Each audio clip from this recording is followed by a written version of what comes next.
Welcome back, everybody.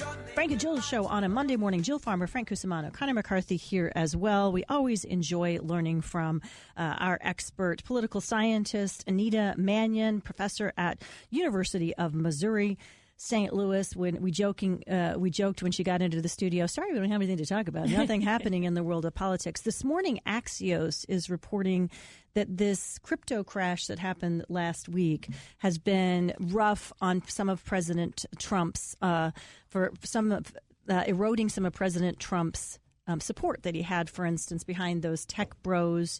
Famously, Joe Rogan has been fairly outspoken in the last few weeks, saying, "I'm really not liking the direction that things are going." Latino and Black voters, who he really did a good job in 2024, President Trump did, of recruiting some support there where it had never been before. Many of them saying they're not there with him anymore. Does President Trump have to worry about these shifts in demographics, or is it just the ebb and flow, and he's going to, as long as he holds the course with his base, he's fine? It is typical for when a president comes into office, they have what we call kind of a honeymoon period that first year, and then their approval ratings do tend to go down and erode. But with President Trump, he didn't start at the highest, and he has pretty substantially declined. And a lot of the decline is in the areas you're talking about, where he picked up voters he hadn't captured in the past, young voters and voters of color. That's really eroded.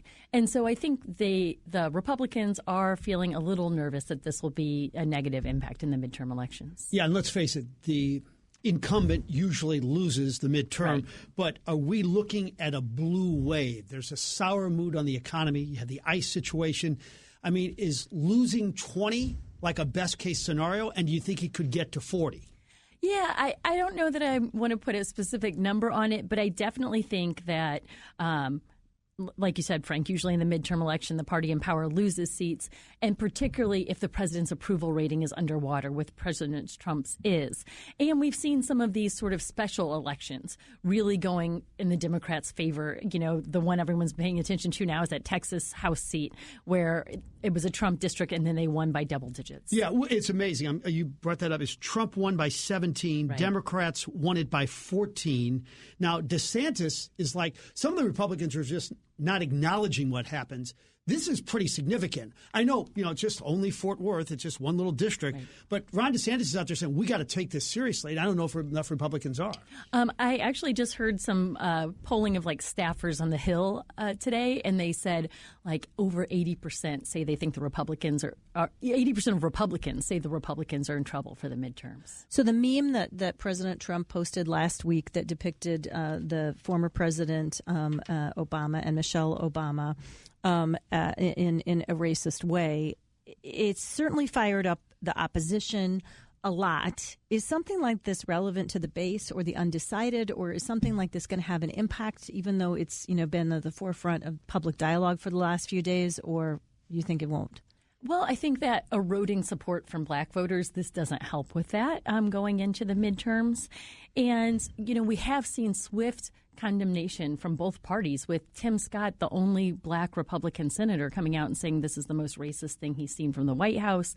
And, President Trump doesn't often back down and pull things down. And that video was pulled down within, I think, 12 hours. So I think those are all signs that they know that this is very problematic. So how do they get out of this and avoid losing, say, 40 seats? I mean, the second and third quarter of the economy would be large, and Elon Musk is back with them, so he'll spend a lot of money. But where is what about the convention, the convention he's talking about having?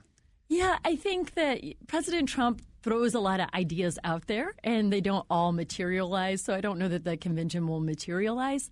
But I think that the president is very aware of this sort of deficit that they're going into. That's why he did the mid-decade redistricting to try to give Republicans advantage.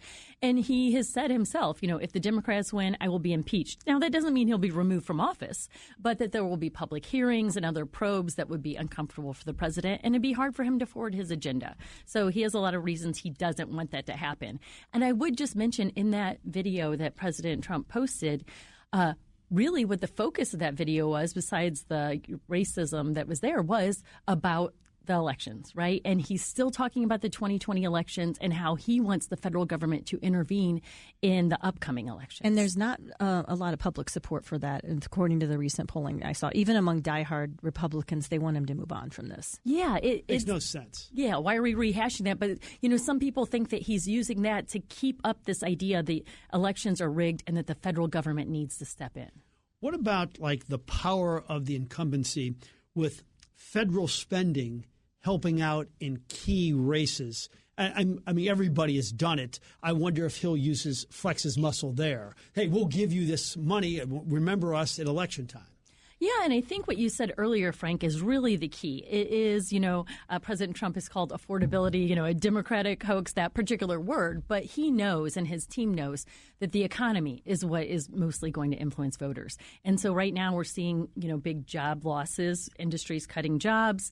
The stock market's doing well, but that doesn't affect all of, everyday Americans. So I really think the economy is going to be the biggest issue. Are the Epstein files politically relevant? I know it's certainly, again, it's something that a lot of people in the media are talking about. Are they just confirming negative feelings for the opposition, or do you think they're going to ultimately impact the president's ability to be successful in these midterms? Yeah, it is one of the first areas we really saw some pushback from his base when he was hesitant to release those files. So I think it is an issue that is important to a lot of Trump supporters. And a lot of Americans. I think it's like 75% of Americans say they want the full files released. But we haven't seen sort of the fallout here in the U.S. like we've seen in the U.K. Prince Andrew being stripped of royal titles, political appointees, and the prime minister being in hot water. Here, it's more like reputational damage. And we're seeing that from Bill Clinton to Bill Gates to Elon Musk to one of President Trump's cabinet secretaries, Howard Lutnick, that when you've said public statements and then what's in the files disputes those, I think that is problematic. Well, the administration definitely blew this. I mean, the way most people feel, you can't promise what Pam Bondi had been saying and then just under-deliver like this, right? Yeah. And so one tactic that's being used is the Clintons have been put under congressional subpoena to testify about this. So they are going to go in and be deposed. They said they want to testify publicly, but it will be a closed-door deposition. But you aren't seeing folks like Elon Musk or President Trump being called. And this is the first time we've seen a former president called in like this. So if the Democrats, in terms of strategy, one of the things that they have tried that didn't work, I mean, it worked okay, I guess, when Joe Biden beat President Trump. But the only strategy was, well, at least we're not President Trump, and look at all the terrible things he did. I doubt whether they can be successful doing that alone again. What do you think is possibly changing in terms of Democratic strategy, or do you think it will?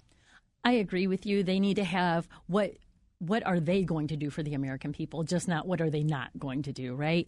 And so I think with the last government shutdown, they tried to embrace health care as an issue. That was successful for them in 2018 midterms. I think now, they're looking at things like ICE and the constitutional standing of what some of the ICE agents are doing.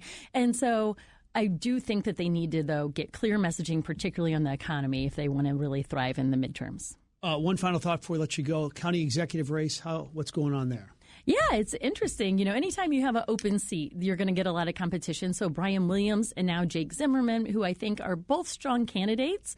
They both have experience. So far, we're not seeing a lot of nastiness in the Democratic primary. I think it will be interesting to have some debates and really see what the two candidates have to offer on the Democratic side. I think sometimes Brian Williams might have a little more charisma, but, then Zimmerman is trying to phrase it as like, we've had enough drama in city politics, county politics. We need someone who's just going to come in and get the job done. Good stuff. Always great to have you. Anita Manion, political scientist from University of Missouri, St. Louis. Thanks for taking the time to come in and be with us this morning. Glad to be here.